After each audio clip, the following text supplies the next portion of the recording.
नमस्कार, मैं हूँ डॉक्टर रचना श्रीवास्तव और आज की वीडियो में हम बात करेंगे होम्योपैथी से जुड़े कुछ मिथ्स एंड फैक्ट्स के बारे में। तो ये वीडियो लास्ट तक ज़रूर देखिए और इस वीडियो को देखने के बाद आपके कुछ डाउट्स ज़रूर क्लियर हो जाएंगे। तो चलिए शुरू करते हैं।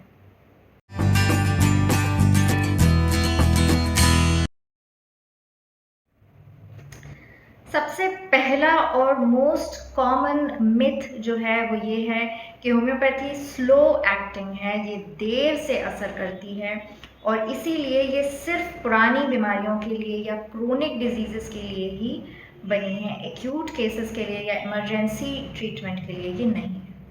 Homeopathy is only meant for chronic cases and not for acute cases. ये एक मिथ है।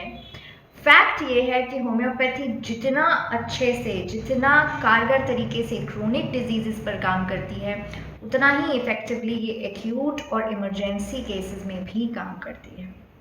बट क्या होता है कि इमरजेंसी केसेस में केवल ट्रीटमेंट की ज़रूरत नहीं होती, केवल मेडिसिन की ज़रूरत नहीं होती, एक प्रॉपर मैनेजमेंट चाहिए होता है पेशेंट का। You need a whole setup कि आपके पास कई बार बेड की ज़रूरत होती है, कई बार आपको आईसीयू केसेस जो होते हैं उसमें आपको पूरे मॉनिटरिंग की ज़रूरत होती है पेशेंट की। तो इसके लिए आपको प्रॉपर हॉस्पिटल सेटअप चाहिए होता है। ये केसेस आप क्लिनिक में डील नहीं कर सकते।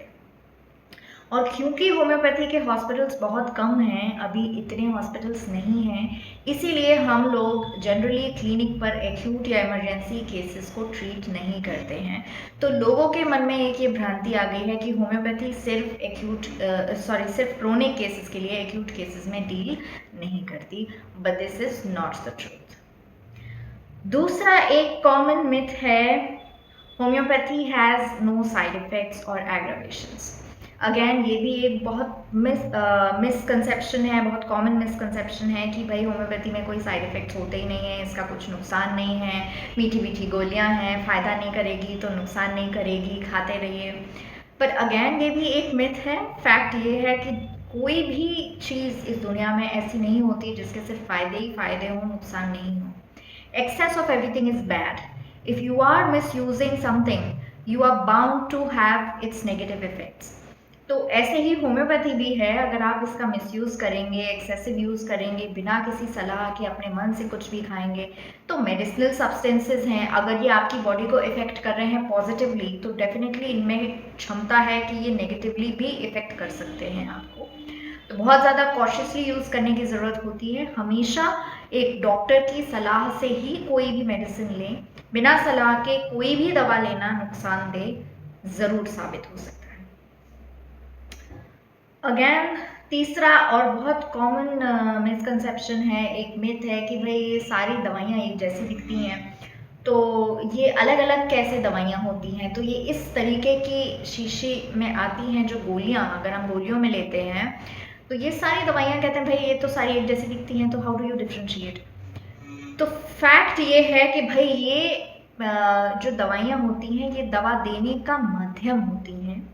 इनमें अपनी कोई मेडिसिनल प्रॉपर्टी नहीं होती है। ये एक ऐसे सब्सटेंस से बनती हैं, ऐसे सब्सटेंस से बनाई जाती हैं कि भाई जिसका अपना कोई इफेक्ट ना हो, और ये केवल और केवल जो मेडिसिन का इफेक्ट है उसको, मेडिसिन को बहुत अच्छे से अपने अंदर एब्जॉर्ब कर लेती हैं और जब ये घुलती हैं तो उस पूरी मेडिसिन को ट्रांसफ़र कर देती हैं आपके शरीर में, जितनी मात्रा में चाहिए उतनी मात्रा में। तो ये सिर्फ दवा देने का एक माध्यम है। इस टाइप की बॉटल पे हम जो हमारा जो एक्चुअल मेडिसिन होती है, जो एक्चुअल डाइल्यूशंस होते हैं, जैसे मैं यहाँ पर आपको दिखाऊं कि जैसे कि ये एक डाइल्यूशन है, तो इस डाइल्यूशन को अगर हम इसको ड्रॉप इस पे डालते हैं देन तब ये मेडिसिन बनती है। तो कौन सी मेडिसिन किसको देनी है, दे आर ऑब्वियसली डिफरेंट, लेकिन जो ये ग्लोब्यूल्स होते हैं दे लुक अलाइक, राइट। अब चौथा मिसकंसेप्शन है कि भाई मीठी गोलियां होती हैं, ये बड़ी मीठी मीठी लगती हैं, बच्चे बड़े अच्छे से खाते हैं, लेकिन जो शुगर पेशेंट्स हैं उनको नहीं खानी चाहिए। क्यों? क्योंकि ये मीठी होती है। तो ये भी एक कॉमन मिथ है कि भाई इतनी सी गोली होती है, इतनी सी गोली से आपका शुगर लेवल बिल्कुल भी डिस्टर्ब नहीं होता है। क्योंकि अगर देखिए, डायबिटीज़ के पेशेंट्स भी खाना तो खाते ही हैं, आप बल्कि 2-3 बार ज़्यादा फ्रीक्वेंटली खाने को बोलते हैं। तो अगर आप रोटी भी खाते हैं, अगर आप सब्ज़ी भी खाते हैं, तो वो भी शुगर ही होता है। शुगर मतलब वो मीठा नहीं भी लगे तो भी वो आपकी बॉडी में जाके कन्वर्ट ग्लूकोज में ही होता है। शुगर से हाँ मतलब होता है ग्लूकोज में। तो आप एक रोटी खाते हैं, सब्ज़ी खाते हैं, वो भी ग्लूकोज में कन्वर्ट होती है, और ये तो एकदम माइन्यूट सी गोलियां हैं और 2-3 से ज़्यादा आपको एट अ टाइम नहीं खानी होती है। तो ये डायबिटिक्स भी बहुत अच्छे से खा सकते हैं। अगर आपको 3 बार 4 बार भी दिन में खानी है तो भी आप खा सकते हैं। ये आपके शुगर लेवल को बिल्कुल भी नहीं बढ़ाएगा। पांचवा और आखिरी मिसकंसेप्शन जो कि थोड़ा सा एक इंटेलेक्चुअल ग्रुप में बहुत ज़्यादा फैला हुआ है, बिकॉज कुछ सोशल मीडिया प्लेटफॉर्म्स पे, कुछ इंपॉर्टेंट वेबसाइट्स पर ये डिस्प्ले होता है कि भाई homeopathy is a pseudo science, ये एक प्लेसिबो बेस्ड मेडिसिन है, ये कुछ नहीं होता है, दीज आर जस्ट प्लेसिबोज।